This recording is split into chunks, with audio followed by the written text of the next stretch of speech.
Hello friends, I have a few books to share with you, and these books all have special kinds of pictures. This one's called Listen to the Rain. It's by Bill Martin Jr. and John Archambault, and it's illustrated by James Endicott. And the pictures are very nice. They're not kind of our typical cartoony pictures, but they're a little more special. Look at this butterfly.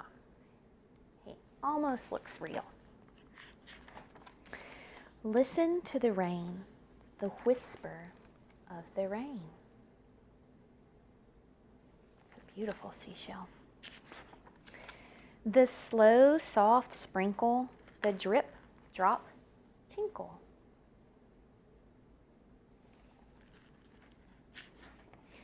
The first wet whisper of the rain.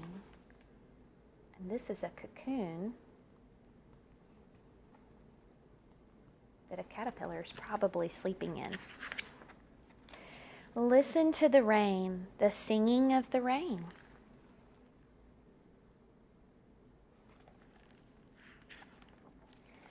The tiptoe, pitter-patter, the splish, splash, and splatter.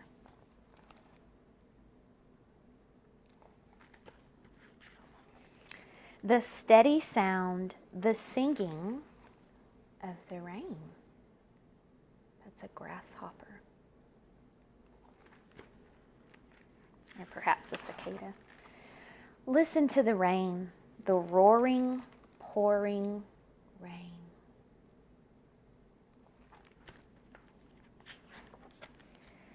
The hurly-burly, topsy-turvy, lashing, gnashing teeth of rain.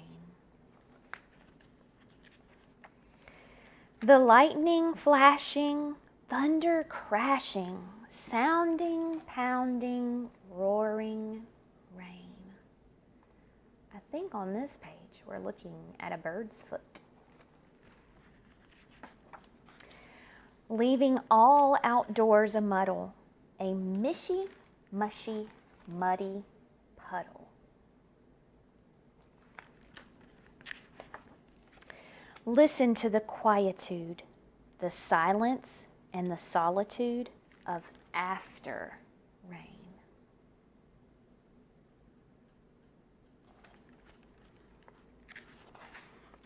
The dripping, dripping, dropping, the slowly, slowly stopping.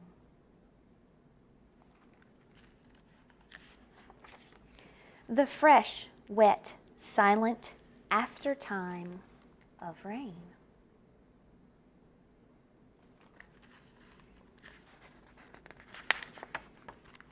I really like rainy days, even though I know a lot of people don't. I don't really like the stormy times when I have to go outside, but I like rain for just that reason. This one is by Matt Flann, and it's called Sweater Weather, and it's mostly pictures.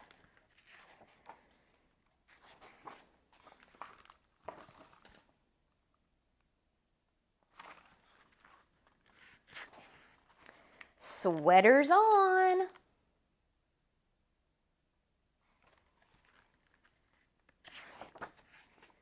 Sweaters on? Not yet.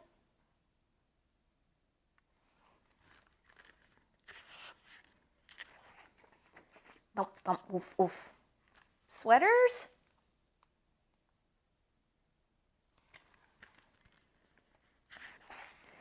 On? Not yet.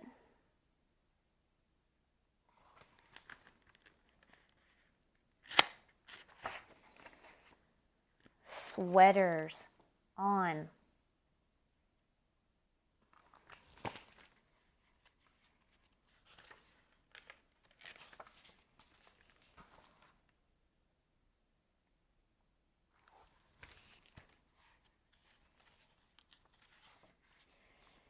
I don't like this color. I don't like that color. Hot, hot, lava.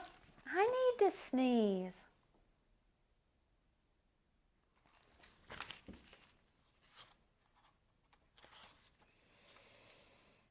Sweaters on. Not yet.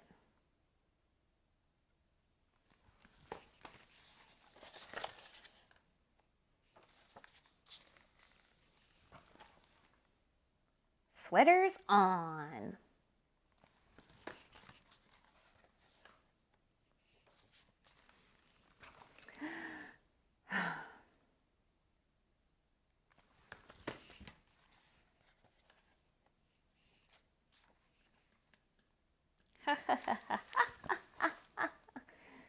Look up.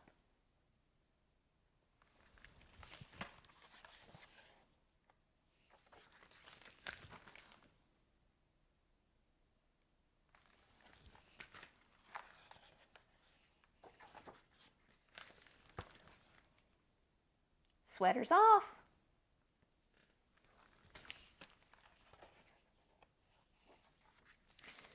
Pajamas on.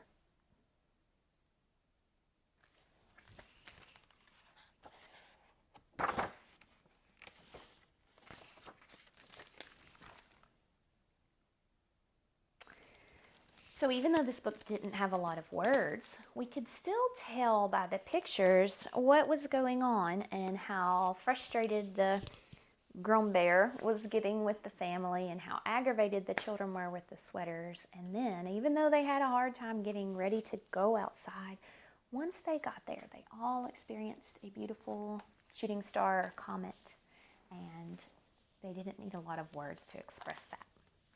This one is called Once Upon a Dragon's Fire. It's by Beatrice Blue.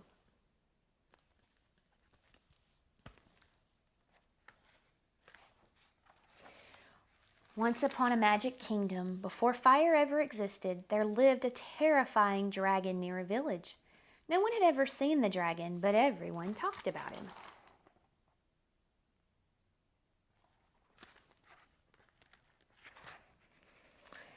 For it was written in books that he was so mean he ate kittens for breakfast. He was so scary he made children scream. He was so evil he blew huge storms out of his jaws, which was why it was always cold. Everyone was scared of the dragon. Everyone except for Freya and Silas. They loved reading stories about the dragon out loud to each other. I'm not scared, Silas would say when Freya spoke about the dragon's roar, which was so loud it destroyed roofs. I'm not scared either, Freya would say when Silas read about the dragon's long, sharp claws and terrifying teeth. Reading about the dragon was their favorite thing to do.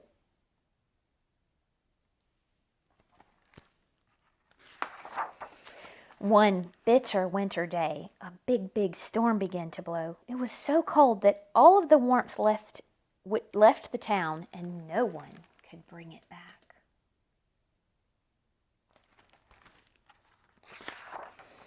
This storm must be the dragon's fault, Silas said. Enough is enough, Freya declared. We have to do something.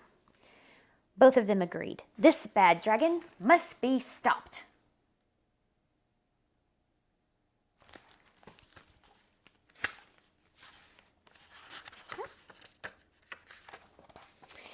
So they packed some supplies and their books about dragons and set off up the high, windy mountain. When they got to the top, they found a cave.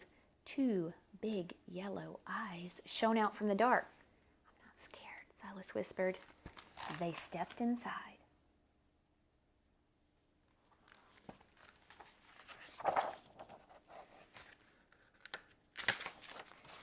And they saw the dragon, but he didn't have long, sharp claws. He didn't have terrifying teeth, and he didn't roar so loudly that roofs were destroyed.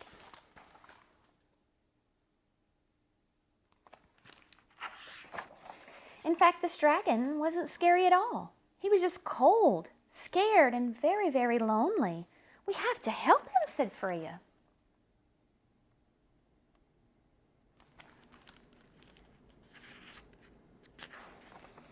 Freya and Silas knew that when they felt sad or lonely, there was one thing that always made them feel better. So they snuggled close to the dragon and began to read. But then Silas realized something terrible.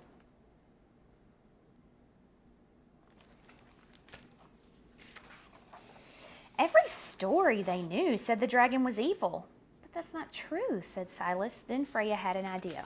What if we make up a new story, she said.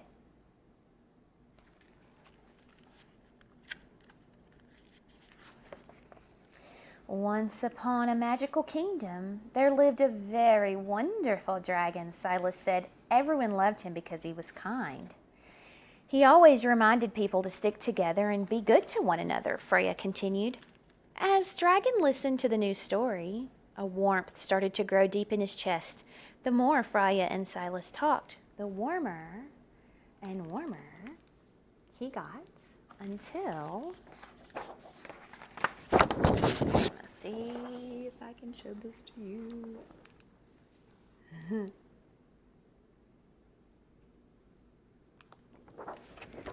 Until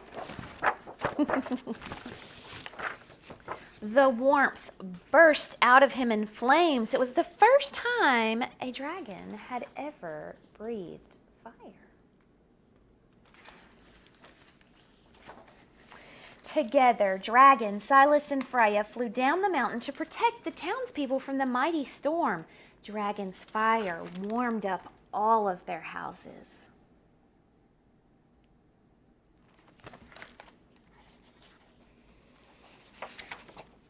And they celebrated the three friends' bravery.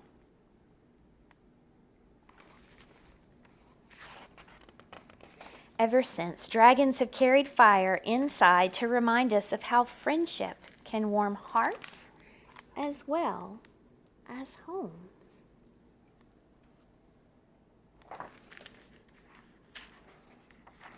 And in the village, there are new tales about dragons full of kindness and adventure, for the people know that even in the coldest of times, we all carry the spark of friendship inside of us.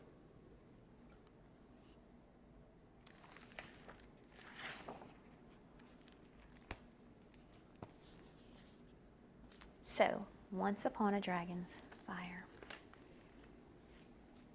I hope that you find a way to realize that you carry the spark of friendship and love inside of you, that you find a way to share that, and just like Silas and Freya, that you find a way to remind others of how important and warm friendship and love can make us. Enjoy the rest of your week, and thank you for watching.